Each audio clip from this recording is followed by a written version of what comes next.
Bangka Belitung merupakan provinsi kepulauan yang menyimpan begitu banyak kekayaan alam di bidang pariwisata dan menyimpan hasil bumi yang amat besar. Provinsi Kepulauan Bangka Belitung lebih dikenal sebagai satu-satunya provinsi penghasil timah terbesar di Indonesia dan penyumbang timah terbesar kedua di dunia dengan presentasi 30% timah dunia berasal dari Bangka Belitung. Bahkan, asal nama Pulau Bangka sendiri berasal dari bahasa Sanskerta yakni Vanka atau Wanka yang berarti timah.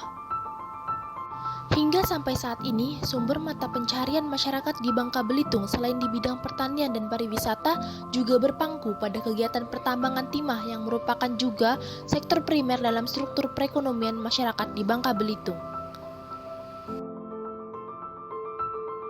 Di pasar internasional, timah dari Bangka Belitung diberikan merek dengan Bangka Tin yang memiliki karakteristik khusus yaitu timah putih atau stanum yang diklaim merupakan timah dengan kualitas terbaik. Sejarah pertambangan timah sudah melewati dari masa ke masa. Awal pertambangan timah dilakukan pada saat zaman pemerintahan kolonial Belanda pada abad ke-19 dan diteruskan sepenuhnya oleh pemerintah Indonesia pasca kemerdekaan Indonesia. Sehingga sampai saat ini setelah masa reformasi muncul yang namanya tambang konvensional alias TI yang dikelola masyarakat sekitar dan menopang perekonomian masyarakat. Apalagi kondisi saat ini komoditas harga timah per kilogramnya kian melambung dan menembus angka Rp260.000 per kilogramnya. Permasalahan terkait pertambangan timah di Bangka Belitung saat ini kian kompleks. Daerah pertambangan bukan hanya mencakup di daratan saja tetapi sudah merambat ke daerah pantai. Sehingga tak heran kita menemukan kapal isap produksi atau KIP di daerah pantai yang memang notabene daerah garis pertambangan.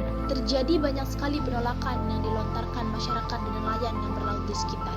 Menurut penuturan masyarakat lokal, kian hari KIP kian mendekat daerah pesisir dan menghantam wilayah penangkapan ikan mereka sehingga terjadi ketergesekan antara penambang dengan nelayan dan masyarakat sekitar.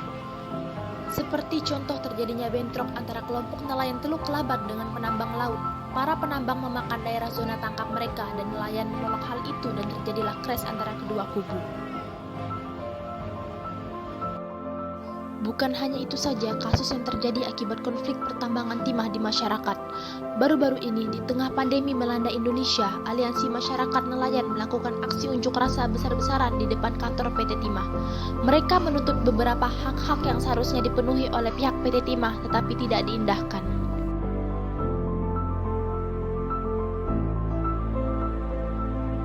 Begitu banyak cerita duka lara sepanjang perjalanan tambang timah di Pulau Bangka. Baik itu kerusakan alam yang ditimbulkan dan kerugian material yang ditanggung menambah beban yang kian menumpuk bagi pemerintah Babel. Masyarakat saat ini cukup dengan modal kecil dengan rank 3-5 juta sudah bisa menambang timah dengan mode manual yang biasa disebut dengan metode tungau atau nungau yang cukup dikerjakan oleh satu orang. Pemerintah dalam mengeluarkan kebijakan berada dalam posisi serba salah, yang dimana jika pertambangan timah di Bangka Belitung dilarang, pundi-pundi perekonomian Bangka Belitung hampir 80% pendapatannya dari ekspor timah dari dulu hingga sekarang. Kita saat ini belum mampu untuk memaksimalkan teknologi yang ada.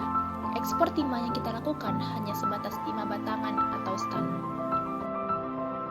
Pemerintah daerah harus tegas untuk mengimplementasikan semua aturan tentang penambangan timah, baik berupa peraturan perundang-undangan nasional maupun dalam bentuk peraturan daerah. Dengan demikian, pelaksanaan kegiatan eksploitasi timah dapat dikendalikan dengan baik. Kegiatan reklamasi dan kegiatan pasca tambang dapat berjalan sesuai aturan. Orientasi penjagaan dan pemeliharaan serta pemulihan kondisi lingkungan hidup harus merupakan fokus utama pemerintah daerah dalam pengelolaan